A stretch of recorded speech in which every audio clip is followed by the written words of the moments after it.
consommé nañ ko te dégg nañ ko te jàpp naa ne fan yu néew di ngeen gis waa diaspora bi ñëw ci réew mi indi fa investissement yoo xamante ni Sénégal yëpp seen yaakaar dina ko dal. nga nekk député di représenté Touba ay inondation fan yi ñu génn boo doon defal mise au point bi lan lay doon foofu. waaw xanaa di si jiitu sax fa laa waroon tàmbale mooy di mastawu askanu Touba ndax ñun ña fa jógee démb ci guddi fanaan si Dakar xam nañ situation yu difficile ci la ñuy dund ndax bëri na quartier yoo xam ne ci Touba tey jii fanaanuñ seen i kër ci ay xayma la ñu fanaan ñii di fanaan ci ay kër seen Touba yi ñii di fanaan ci seen kër mbokk yi li ko waral Touba ni mu toll moo ko waral te ni mu toll li muy réy fii si am assainissement matul 10 pour cent kon loolu forcément la bu ndox mi bëree place ndox yi jëlaat loolu rek moo waral loolu kon li ñuy wax ci gouvernement bi rek jéego yi ñu ciy def baax na xeebuñ ko mais ñu baral ndax li dëgg tey dëgg mooy jàngoro la joo xam ne dañ koo doon état yi fi jiitu bu fekkoon def nañ asaka yi gouvernement bi def problème assainissement jeex na Touba ndax fi nga xamante ni moo am assainissement te nañ ko waroon liggéey gouvernement président Bassirou Diomaye ak président Ousmane Sonko bi ñu ñëwee li ñu fa jot dafa ko si néew gis nañ ni foofu yëpp ren amul problème bu ndox su ma ne amul problème bu ndox mooy bu ndox mi tawee ma ngay dem yoonam dugg ci canal mais fi amul assainissement foofu yoon la forcément jafe-jafe yi sonal la kon li ñuy wax président Bassirou Diomaye Faye di ko wax premier ministre Ousmane Sonko di ko wax ministre bi ñuy wàllu assainissement mooy mu baral jéego yi te xam ne ku dëkk ci ndox mënoo ko wax lu dul solution bi nii mais ay wax du ko indi saafara kon daal foofu la ñuy wax ci côté boobu mooy dalal askan Touba di leen dëfal di ñaan yàlla it li ñuy dund fii ab yi néew ñu saafara mais du problème boo xamante ni problème bu yomb la problème bu difficile la mais li muy difficile ñi fi nekk am nañu faral di saafara ko te yaakaar naa dañ ko saafara. jàpp na da ngeen di seetaan waa Touba en tant que ñi laaj ko réew mi en tant que ay député lan ngay tontu jëmale si. waaw loolu waa Touba waxuñ ko loolu ñu koy wax mooy politicien yi te man jàpp naa ne am na siis yoo xam ne kenn waru ko politiser ndax kii dund ci ndox soxla na leneen lu ñëw nga rek wax loo xamante ni ay fausse information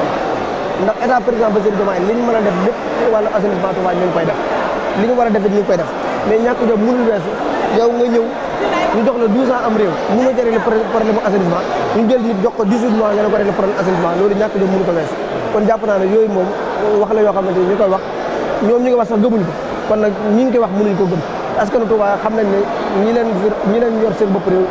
considère nañ leen te dañu war a def ñu ngi koy def. honorable ci wàllum taxe bi wax nga ni li nga xamante ni dañ koy jël ci mobile money yi dafay coûter cher les Sénégalais ndax yaakaar nga ni loolu. waaw loolu li nga xam ne maîtrise boobu moo tax bëgguma ci wax waaw. merci jërëjëf merci jërëjëf.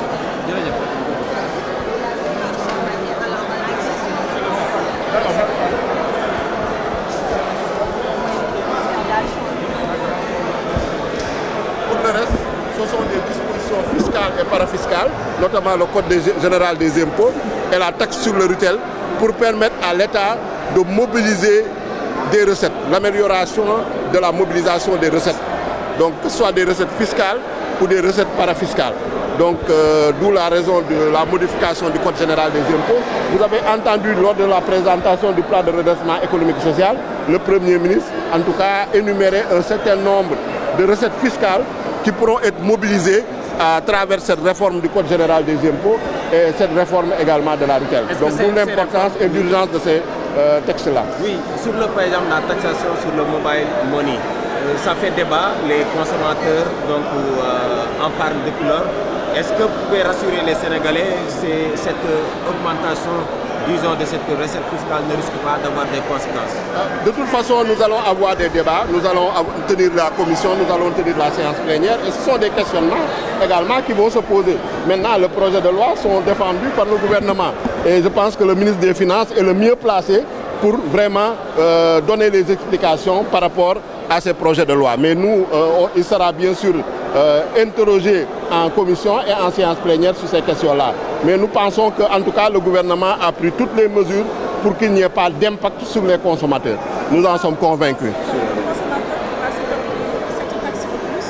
Je ne peux pas dire cela. Je dis qu'en tout cas, le ministre des Finances et du Budget nous donnera de plus en précision. Mais nous sommes convaincus qu'à travers la présentation du plan de redressement économique et social, il ne s'agit pas d'alourdir le budget du consommateur, d'alourdir les charges du consommateur. Donc peut-être il y en a qui en parlent, mais beaucoup qui en parlent ne maîtrisent pas la question. Nous allons attendre le gouvernement à travers le ministre des Finances, c'est eux qui ont élaboré les projets de loi et ils sauront également apporter des arguments par rapport à toutes ces questions-là.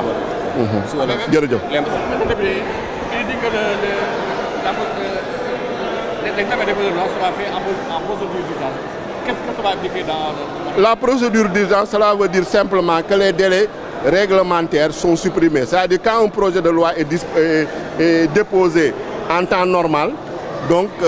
la procédure c'est qu'il faut déposer et attendre 10 jours au moins pour convoquer les séances de commission, ensuite avant de convoquer la séance plénière. Mais dès lors que c'est en procédure d'urgence, on peut convoquer immédiatement. Donc vous voyez que la conférence des présidents est convoquée séance tenante. Nous allons tenir tout de suite la conférence des présidents, fixer le calendrier et dès demain, en tout cas, nous pourrons commencer les commissions et les séances plénières. Cela dépendra en tout cas de la conférence des présidents. waaw lan mooy importance projet de loi yi ñu leen indi. waaw importance projet de loi yi ñu fi indi mooy ni ñett projet de loi la projet de loi yoo xam ne benn bi dafa jëm ci le code des investissements mooy xaalis boo xam ne investisseurs yi ñu ngi koy dugal mu doon investisseurs yoo xam ne nag ay sénégalais nañu ñu nekk ci dëkk bi wala investisseurs yoo xam ne dañuy jógee bitim réew investissement direct étranger parce que ñëpp xam nañ ni gouvernement bi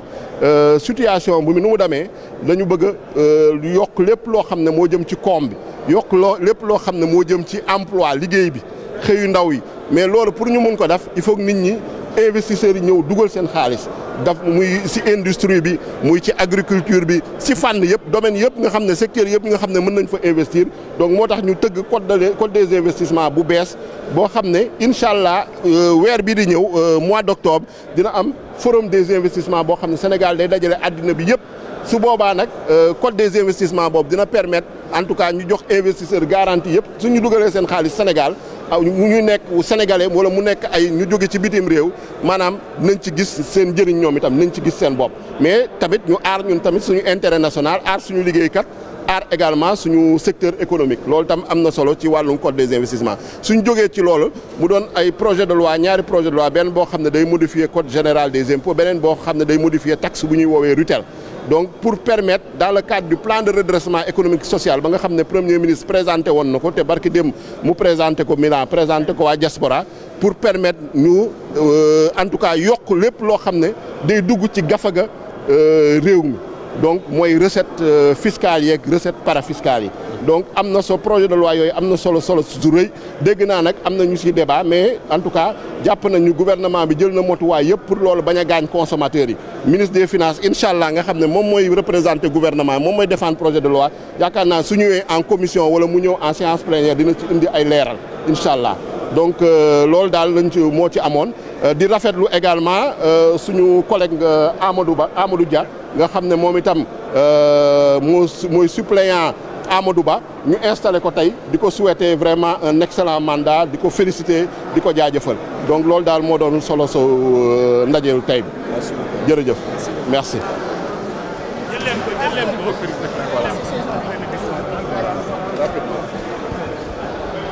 c'est bon waaw asalaamaaleykum maa ngi tudd Amadou Dia maa ngi dëkk Thiès d'abord may féliciter le président de la République si nomination bi mu defal suñu frère Amadou Ba comme ministre de la culture de l'artisanat di ko ñaanal mission bu réussir et je pense que képp ko xam Amadou Ba am nañ confiance am nañ sérénité am nañ yaakaar ni mission boobu na ko réussir di renouveler waat nag ñun suñu fierté bokk ci Pastef waaw Pastef ñun ba ñuy xeex pour projet bi dañu doon wax amuñu expérience waaye tey que ñëpp gis nañu tey nguur gi ni ñuy doxalee dañoo wax amuñu expérience mais gis nañu remaniement ministère boo xam déggoo coow gis nañ coow yu doon accompagner remaniement ministère yëpp gis nañ ko mais bii même ñi nekk biir assemblée nationale dañoo laajte ba ñu nommé Amadou Ba ban Amadou Ba la mooy wane ni kon vraiment état lañ yor si ay xale yu ndaw donc vraiment ñi ngi féliciter le président de la République di féliciter le premier ministre di wax nag ñun Thiès dañoo defoon campagne électorale demoon dans les 15 communes ñu am loo xamante ne dañu ay engagement yu ñu jëloon la je pense que loolu ñun suñu rôle mooy bu ñu ñëwaatee fii incha allahu rabbi ñu poser ko au niveau de l'Assemblée nationale pour ñu mën ko défendre pour gouvernement bi réaliser ko te je pense que gouvernement bi mi ngi ciy dox donc loolu laa bëggoon wax vraiment di rafetlu liggéey bi am Assemblée nationale di remercier Thiès waa yi nga xam ne ñooñu am def confiance di remercier tous les responsables yi nga xam ne ñi ngi fi jërë ngeen jëf.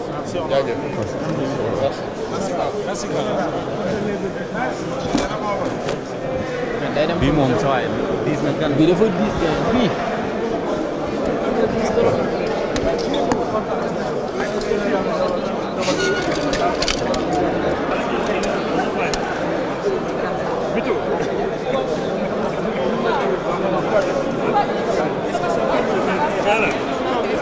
Voilà.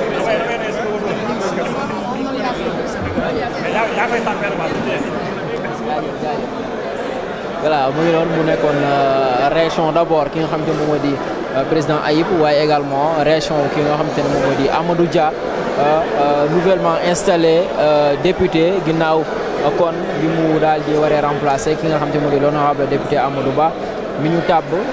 yees ministre du tourisme kon moom Amadou Dia moom moo ko daal di remplacer dégg ngeen kaddu yi nga xam te ne moom la daal di yëkkati par rapport ak mbir moomu leen surtout également la nga xam te ne moom la ñuy daal di xaar ci assemblée nationale ak xëy na taxawaay bi nga xam ne yëpp fas yéene na ko daal di amal fii daanaka xëy na li lee mooy li nga xam te ne lu ñu doon xaar la tey fii de ci assemblée nationale ci ouverture li nga xam ne di ñaareelu session extraordinaire bu assemblée nationale bile ci atum 2025 kon ñu war a càmbal ñetti projet de loi yoo xam te ne kon déjà yóbbu nañ ko en commission ñoom ñoo war a daal di kon réuniru daal di xool calendrier bi nga xam te moom la ñu daal di fixé ngir examiner ko en plénière devant tous les députés ci fan yi ñu daal di dëgmal maa ne du yàgg incha allah dinañu daal di convoqué ñi nga xam te ñu di député yi ca fii ci assemblée nationale ngir mën a càmbar li nga xam te ne moom moo di ñetti projet de loi yooyu de. voilà donc xam naa mbokk yi sant leen gërëm leen bu baax a baax jox leen dig daje incha allah très prochainement fii ci 313 digital ci yeneen i anam incha allah rabbi ci yeneen i ndaje jërë ngeen jëf.